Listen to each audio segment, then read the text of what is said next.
When you have to shoot, don't talk.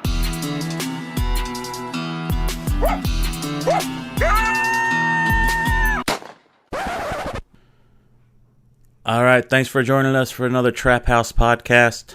Today, me and Charlie are just going to sit back and answer a bunch of questions that have been sent in. Sometimes these come in through the comments or personal messages or whatever. So, there's quite a few. We cover a lot of topics here, and these are great. Don't be afraid to ask questions on this stuff. It's a great way for all of us to learn. So, if you got one, send it in and we'll address it. Before we get to that, though, we do have to give it up for the sponsors. We have Weeby Knives. Check out their website, weebyknives.com. Mark has skinning knives, fleshing knives, things you can use in the field. There's several different options there. You can check out that website.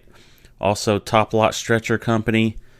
Their website is toplotstretcherco.com. And, they have a full line of trapping supplies and wooden stretchers that we really like that are adjustable. So check out their website. And J3O, that stands for J3 Outdoors. Jeff Haggerty, he makes the Hags brackets, spring clips, great American-made product there. He's got several products actually online, so check out his website, j3o.com. And last but not least, Hoosier Trapper Supply. Check out our website. We got everything you need. It's from, starter kits, lure packages, lure bait, whatever trap you want or prefer on the line. We're home with the Top Dog Predator bait, which we're obviously huge fans of and use constantly. And, of course, the Jet Fuel Predator bait, or Predator lure, I'm sorry. So, yeah, check all that stuff out. That's HoosierTrapperSupply.com. And, yeah, let's get to these questions. And thanks for tuning in. All right, welcome to another Trap House podcast. We got some cool stickers in now. You might see these floating around in the mail if you order from us. Yep, if you order, everybody gets new stickers this year. So you may get some old ones too, but you're also going to get the new ones. So we've got the demonic-looking bobcat head right here. It says, "I am the bobcat predator." Yeah, that's a kind of a cool story behind that picture too, because it's actually a bobcat we caught, and it's just zoomed in and altered, but it was taken from a photograph that we had caught something on the line. Right. So yeah, look for those. Yep, Justin's got a Trap House podcast stickers. Those will come in the orders as well. So if you order, you get them. Right. So simple as that. Today's show is going to be pretty. There's no special guests. It's just us. Yep. Where the ugly mugs that you're going to look at today. But there's a lot of questions that got sent in here, and we're going to try to go through them and address them, and go from there. Yeah. Everyone can learn from these. We had requested, say, hey, we're doing a podcast on questions, and a lot of you reached out to us and gave us some questions. I don't think we can actually get to all of them in this podcast, so we'll have to do a follow-up podcast in the future. So, oh yeah. One thing I remember, or want to remind everyone, remind everyone, is Friday. Comes out Friday the 23rd. Tomorrow, the 24th, will be the Fur Takers Chapter 7B rendezvous here at Hoosier Trapper Supply. So we look forward to seeing everyone that can make it. We realize a lot of you will listen to this in be too late out of state or other countries or whatever. So we're looking forward to that, and we always have a good time. So yeah, we got a lot of good demos lined up, raffle, food, got live entertainment, music during lunch, tailgaters, of course. It's just a great day for trappers to hang out and share info. We even got Stuart Miller coming from Coon Creek Outdoors, so probably the largest trapping YouTube channel there is. I think so. Yeah. So, anyways, he's coming over and he's going to do a demo. So, anyways, we're looking forward to it, and I hope all of you that are able to come. I hope you're able to get here and look forward to seeing you. So, all right. Yeah. Let's dive in. Yep. This one's good. This could spark a debate online real quick. Do coyotes become familiar with repeated sets that they learn and shy away from them? You think that happens? I think it does to an extent. I think it does too. So there's a lot of different ways to break this down. So most of us go in and we'll make dirt holes and flat sets, keep it varied, and just at that level. Then there's some trappers that literally go in and cookie cutter dirt hole sets in every location, but we'll only stay for 10 or 14 days, and that's it. We're not trying to catch every last coyote, and then we move to fresh property that has not been affected. So yeah, I think if you stay in locations, some of those stragglers may get used to seeing those sets. Mm-hmm. But I don't think I don't think I'd lose sleep on it. No. If you were like a government trapper and you had to catch coyotes that were specifically killing sheep or whatever, and you had year-round control type. Yeah. You might have to get a little more creative with snaring, and some of them actually do some calling and shooting. But that's kind of on a different level than what we're talking about. So yeah, from one year to the next, from one season to the next, I don't think they remember. Yeah. I don't think they may have some aged experience. They've gained more wariness with their age, but I don't think they specifically remember like a dirt hole set, and I that's what I think. Okay. Let me throw that out there. I don't know. For me, I agree, except for if it's that same coyote, and I might be, obviously we both could be totally wrong on this. I feel like if that coyote has learned something, I don't think he would lose it by the next season. He might come to it and be like, oh, I kind of remember this. See, I don't know. I guess maybe I'm not giving them that rational ability, but I am giving them the ability that they gain as they age. They definitely get more wary, and as Mark Steck says, they were born afraid, and I think they just get more and more afraid and more wary of situations that they don't have a handle on. Yeah.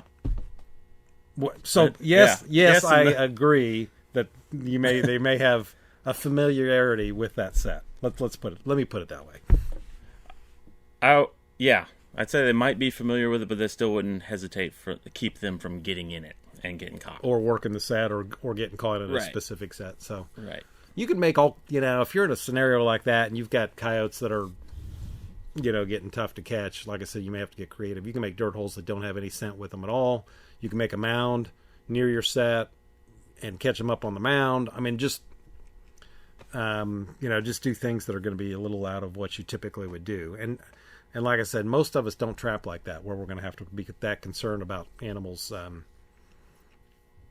becoming self-educated as to what's going on. So, and there's a lot of trappers though that leave their sets at a location for 3 months, and they'll just check it every day.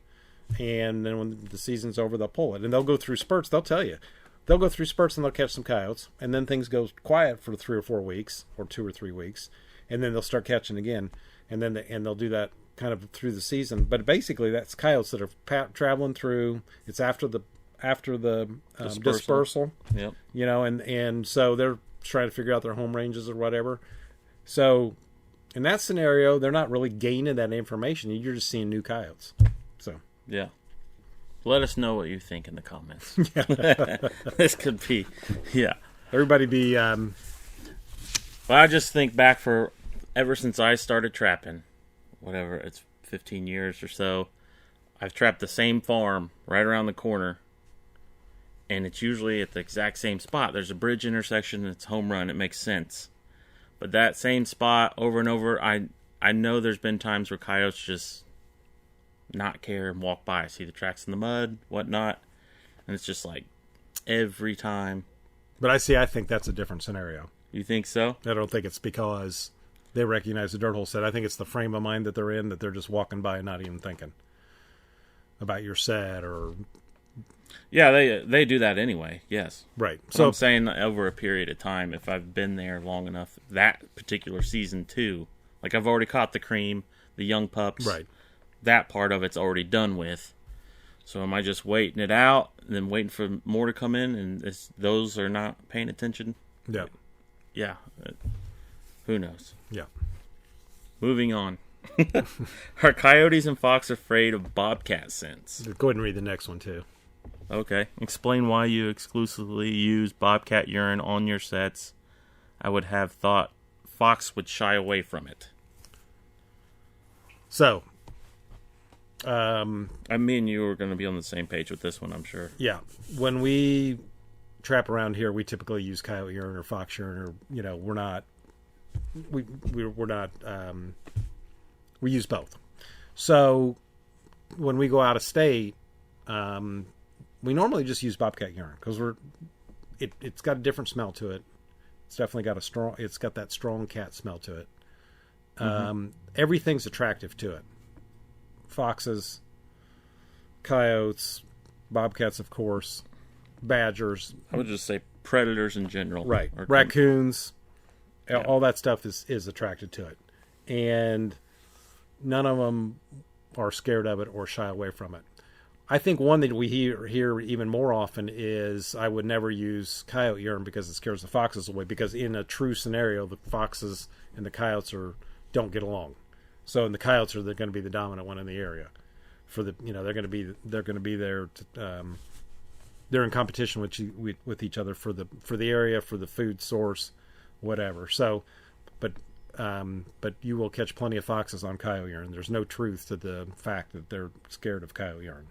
And the other thing is they I think at minimum they're curious, but it's just another canine. So, wherever your dog pees in the yard, it didn't matter if you got a little poodle and a giant Rottweiler comes in there and pees in the yard, the poodle's going to check it out. So, I never thought about it like that. Yeah. Canine's canine. Yeah. Sort of deal. Yeah. So, and then on the, on that same subject, I guess you can do the change up. So, if you're using a lot of coyote urine and things get a little stale, like kind of what the last question, get a little stale, then you can switch up to some bobcat urine, just throw something different at them.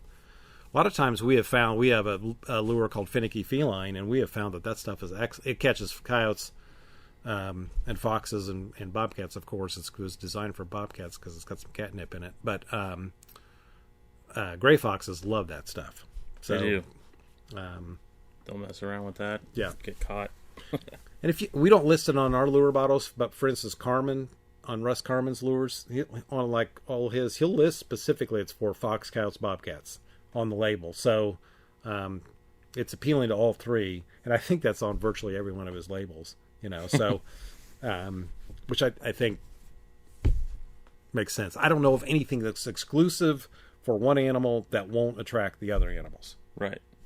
So that's why I'm not a big fan of like somebody comes in here and say I've got raccoons messing with my stuff in my garden. I heard if I use coyote urine, it's going to repel them.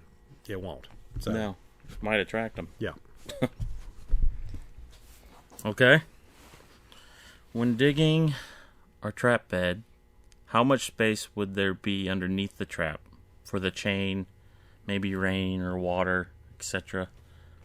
Okay. Do you leave space between there, underneath? So the trap bed, normally you want to dish it out like a bowl, a little bit of a bowl, because that frame of the trap will act like a teeter-totter. So if the ground's super flat, it will teeter-totter off that base, where the base plate goes on the trap.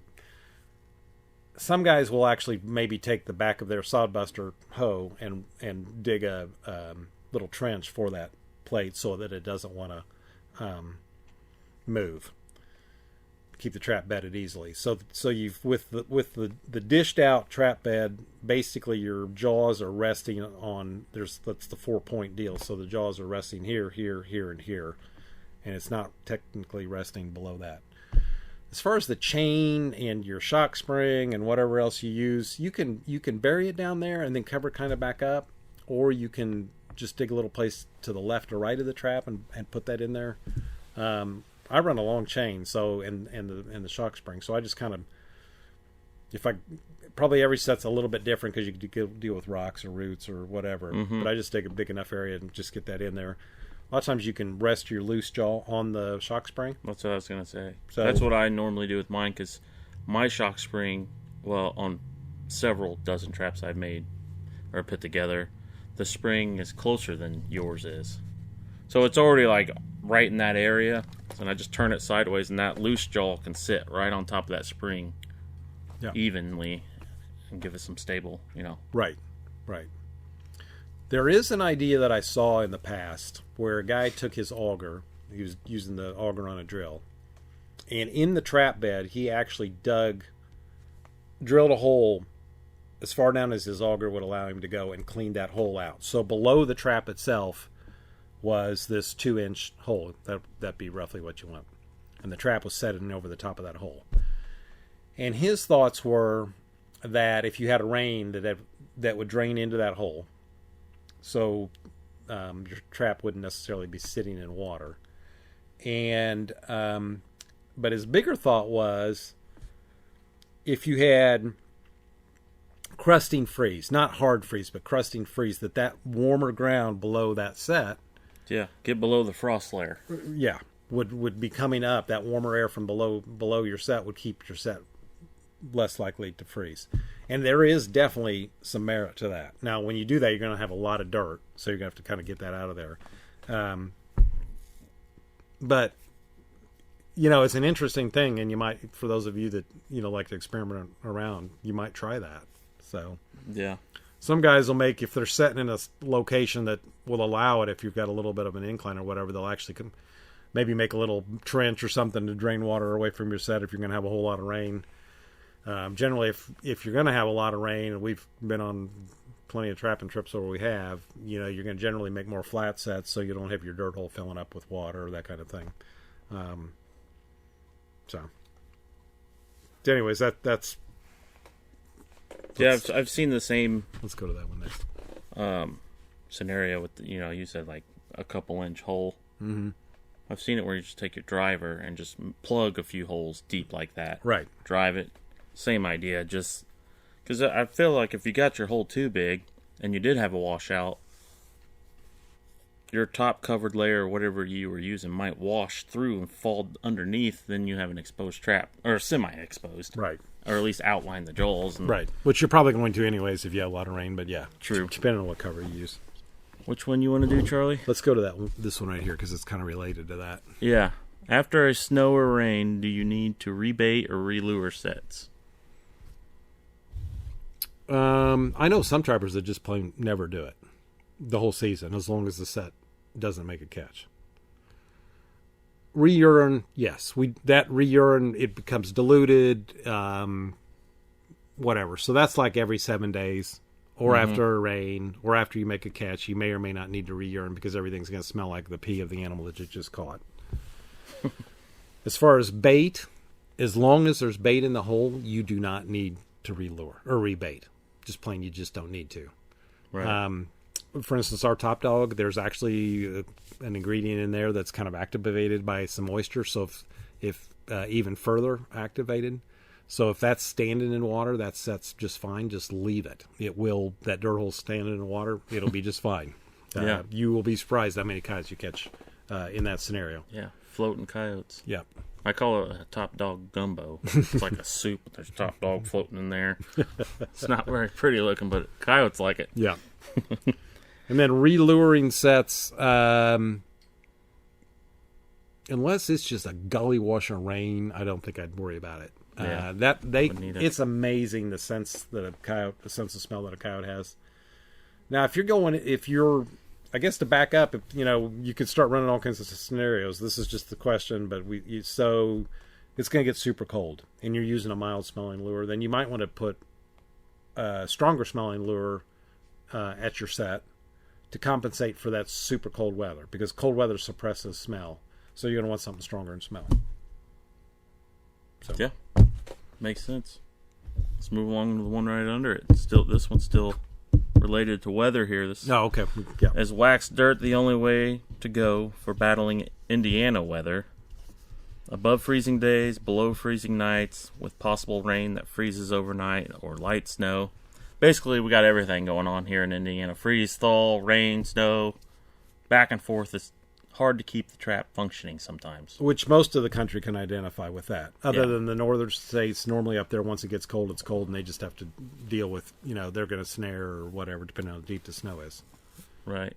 Even some some of the out west stuff, it gets pretty arid all the Right. time. Super dry. For longer. We can easily say that it's not the only way to go, wax dirt, because we're usually late to even try and making it. So we use a lot of coveralls. We've used peat moss. We've used wax dirt. I will say I enjoy using wax dirt the most, but I don't think it's obviously not the end all be all. You can do it however, whatever works for you. Right. So this is wax dirt right here. This is already prepared. Yeah. We got plenty of it here, or we sell the flake wax if you want to make your own. But peat moss is a really good alternative. It's probably the most economical way to go. You can't bed your trap in it. You can't bed your trap in coveralls. Coveralls would be the second most economical way to go. Some people will take dry dirt and mix it with some peat moss and sift it together. Dry dirt's going to absorb moisture more readily than peat moss. So if you see peat moss down and you have a light, it will run water off of it until it wants to start soaking it in. So it will have some repellency to it. Nothing like wax dirt. I mean, ultimately, wax dirt is the best. But for our kind of weather, with all the fluctuation we have, those other options are good options too. So yeah. And, you just kind of keep an eye on it. And when it turns to pure muck, you might have to just slop it off and start with a fresh one, Right. I mean, clearly, if you make a catch and when it's that you've got that soupy mud after you've made a catch in Coyote or whatever, it's pretty dysfunctional to try to reuse that same location. So we always reset catch circles, but just pull up and you may have to even get a different trap because sometimes that trap's so fouled up and it smells like animals. So I wouldn't be probably the greatest thing to do. But get you a clean trap, set over, 5 yards from your catch circle, and you'll be just fine because you're in the same path of travel. So, yeah. What is a good overall pay attention for fox and coyote? Well, unfortunately, it's two different animals. So, one that weighs 6 to 10 pounds, and then one that weighs 25 to 35 pounds. And some get bigger, but that's a good average. So we use MB550s, and they're pretty much preset, and they do vary some. I think they list them at 2.5, 3 pounds roughly, but there's been some that definitely got more than that. Yeah, we've tested where it's been, well, if you can trust the testers, sometimes I think pushing 4. Yeah, which is fine for coyotes, no problem at all. Oh yeah. But if you got a really light-footed gray fox, you may miss some on that heavier pan tension. But you'll also miss some of the non-target stuff like, possums or squirrels or rabbits or something like that. So the heavier pan tension's just fine. Back in the old fox trapping days when we didn't have coyotes here at all, my favorite trap, and it's still a good trap if you can find them, is the 1.5 coil made by Victor Trap Company. You'll have to find it at this point used. And they had an old pinch pan on them. So there was no nut bolt scenario to tighten or loosen your pan. The pan was always floppy. So all the tension on that pan was basically derived from the upward pressure of the trap jaw when the trap was set. That's what gave the trap its pressure. So that did not have a whole lot of pressure on it. And that's still a great fox trap. The problem nowadays is we've got coyotes in the same range that we've got foxes in almost everywhere in this country. So, there may be some pockets out east or whatever that's like, okay, this is exclusively fox, but that's getting harder and harder to say even for those guys. So if you want to, we for the most part, we catch foxes with our MB550s that are preset or the Duke Pros. But in the case of gray foxes, you may want to use some 1.5 coil traps or some 175s with a lighter pan tension. You will probably what'll happen is you'll probably have a few more flipped off traps because of coyotes or whatever. But right. The biggest thing is that pan doesn't have much creep to it, and that it doesn't, and it's not like on a floppy hair trigger, which is what you want to try to avoid for coyotes. So I'm kind of contradicting myself here, but so yeah, it's there is no perfect trap I think the 550s are as close as you can get for a multi-species trap. But when you start going to a bigger trap, you're definitely going to be eliminating issue. You know, you're gonna have problems with the smaller animals.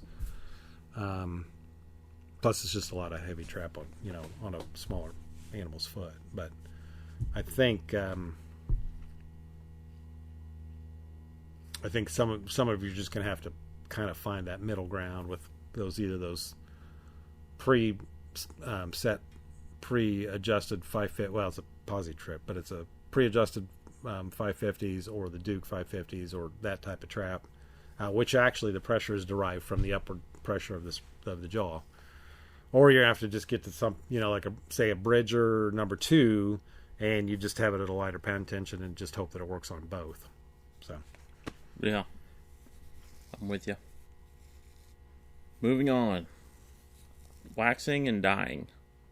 Storing after dye and wax. I mean, for us, we just kind of dry, clean tote, put them away, keep them, in the shed or garage, away from gasoline and paints and things like that. Anything that can contaminate with the odor. That's really it. Yeah. It's. I think the original background on this question was a lot of people wax and dye right basically a week before they use their traps, or the day before they use their traps, or a couple weeks before they use their traps, and then they just they either hang them or tote them up. And this guy was thinking, okay, so with my schedule, it's better if I just do my traps at the end of season. How do I keep them till the following season? That's just fine. So first off, we only treat the traps that need it. So if not all traps will need to be re-dyed and waxed every year. So if they look fine, they'll be fine. Don't worry about it. Just go ahead and tote them up. All the ones that need to be re-dyed and waxed. Once they're done, we just put them in totes with the lid on, and you can either stack them up, put them on shelves, whatever. They'll be just fine. But like Justin said, just keep them away from foreign smells, and the lid's important, just to keep dust and whatever. Yeah, debris and whatnot. Treating dog-proof traps. Well, after use, the main thing is you can use power washer, knocking all that mud off there. Some people use a wire brush, get up in the spring area, clear all that bait residue with inside there. Just a overall good washing. And then you can use Rust-Oleum paint if you like to go that route. Some people just put them in the dye and clean them up that way. Do not wax them. You don't have to wax them. Yeah, don't wax them. That'll give you a slippery trigger there. Could cause misfires to happen. Kind of like using a conibear. Same idea, principle. Right. So like the Dukes come powder coated now. Yeah. So they're good to go, and that should last several years. I know coons are good at polishing traps up, but we just sprayed ours with Rust-Oleum paint. We painted ours white. Gary Armstrong out of Illinois, coon trapper for years and years. I mean, 700-800 coons. He's experimented around with that. In his opinion, there is no difference in reaction by the raccoon by the color of what you paint it. So you can paint it pink, you can paint it white, you can paint it brown, which is basically the Dukes come in brown. So don't get too hung up on the color of them. We painted them white, thinking that maybe the raccoons might see that better. But more than that, we can see it really well. So if you're in an area where you don't have to necessarily worry about them getting stolen or that kind of thing, paint them white. Right, I was going to say that. Yeah, visually, I just pick a bright color just so you can see them easier while you're checking your line. But if you are in public area or things like that, you might want to go with a camouflage setup of some sort. Right. Earth tones, colors, natural. So while we're talking about the women, we might as well talk about the most common problem with dog-proof traps and bait. And we get this question quite a bit. So my dog-proofs are empty. That coon must be really smart. He keeps emptying the bait out of my dog-proof. It's not the raccoons. It is mice. Mice, once they get a handle on where some sort of food-related store is, they're going to empty that thing out, and they're going to go store it somewhere else. Yeah. So whether you use cat food, dog food, with a prepared attractant at the top, once mice get onto it, and you can fill that thing every day, and the next day you come, it's going to be empty. I was going to say, they will, yeah, they'll take advantage. They got a store for winter, too. Right. So then, we don't sell them, but there are places that sell little stoppers that go in the top of dog-proof traps. But aside from that, you can take just a white styrofoam cup and put it on top of the dog-proof. The coon will take the cup off, no problem. He'll smell it, and he'll get that cup off of there. Mice can't do that so well. And then some people use a golf ball on top of the trap. Yep. Just some way to block that top of that to keep the mice out of it. But mice can be a real headache with bait. Yeah. So it's gotten to the point where a few times I recall it just kept clearing me out, and I didn't have caps or anything, so I just moved the trap on the other side of the water. Yeah. On the other side of the creek. Yeah. At least that way, it wasn't a very big creek, but it would have been a journey for a little mouse to go across. So that's one way to do it, I guess. Right. Until the ones on that side of the creek find it. Yeah, so. Exactly. Cleaning and treating wooden stretchers. We never clean them. Excuse me. We never clean them, but yeah. Now we use a lot more wire than we do wood, but right. Even then. So, if one thing that if those of you that use that kind of stuff and you store it in the summer and you don't have like a dehumidifier going or air conditioning or whatever, which most of us don't in our fur sheds, they may pick up a layer of mold. And that's not really a super big deal. Just wipe it off. But if you want to use some bleach water to wipe that off, that'll work fine. Just get that mold off of there. Very common issue. I know sometimes my fleshing beam gets some mold on it just from, the hot, humid summers. It'll grow, and there's right. not, So, I suppose at the end of the season, if you want to wipe them off with a just some sort of cleaner, just household cleaner. Lysol or whatever, just wipe them off and store them, and the Lysol may actually help with your mold issue. Generally there'll be enough, particularly on coon boards, there'll be enough fat residue that board's going to be permanently preserved, essentially, from all that fat that's going to continually soak into the stretcher over the years. You're supposed to have them well flashed, and you shouldn't have fat hanging off your skin. But I think for those of you that have done that, you know what I'm talking about. And then your fox and coyote stretchers that you're going to have the animal, and bobcat that you're going to have the animal originally fur side in just for a very short period of time, and then you're going to flip them fur side out. Obviously, those you don't want something that's going to stain that fur. So you may have to do some more extensive cleaning. And I don't think after such a year, I don't think you're going to have to worry about it too much. But you could even sand it if you had to. But yeah, it's something that generally most people don't do. So. Right. But the mold actually is a bigger issue, say now, this time of year when it's, hot, damn, humid summer. So. Tips for getting permission. There's a lot of ways you can go about this. Yeah. Some people work off of a phone call. A lot of people will just work off of people that they know. Like I've lived in the same area for a long time.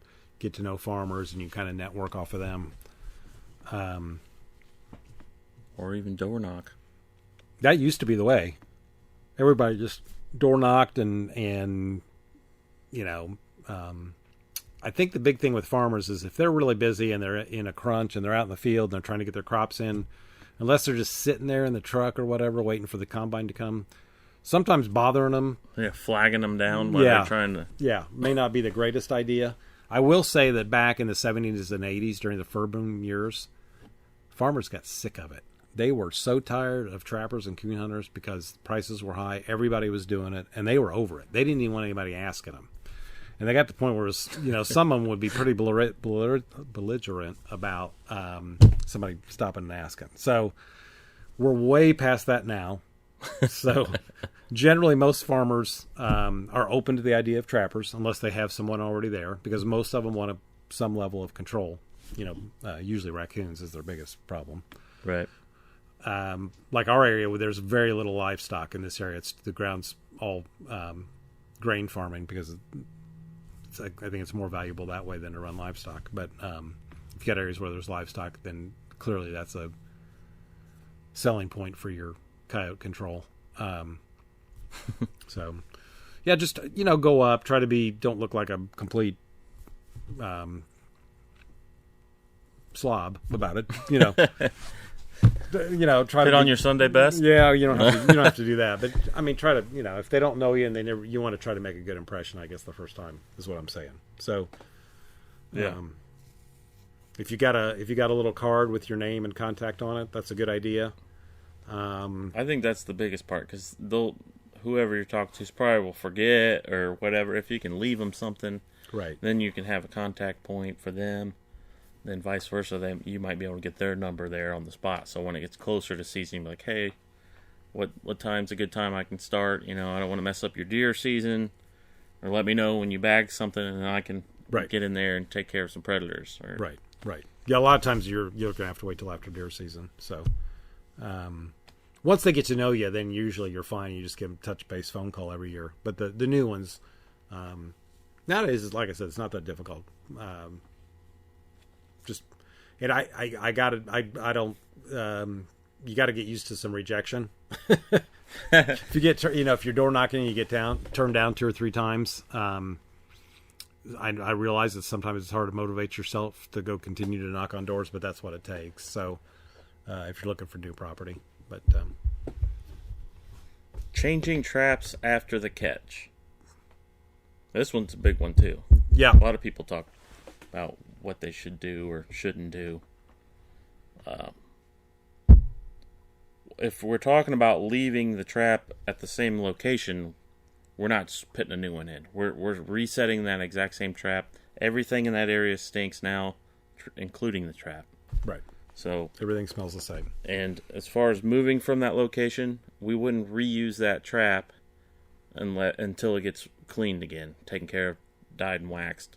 So it'd be a fresh trap for a new location. So once it's in the dirt, it's good there until it catches something. If it doesn't catch anything, no disturbance, we work off. You can pull that and reuse that trap at a different location, or store it the whole year and reuse it next year. So the idea with moving the dirty or contaminated trap from that catch circle and putting it at a clean location, that trap smells like that entire catch circle.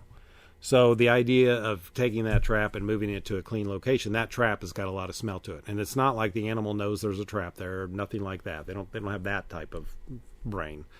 But they know their sense of smell is so great, they'll be digging at that trap because it smells like an animal to them. So they'll be very curious about that.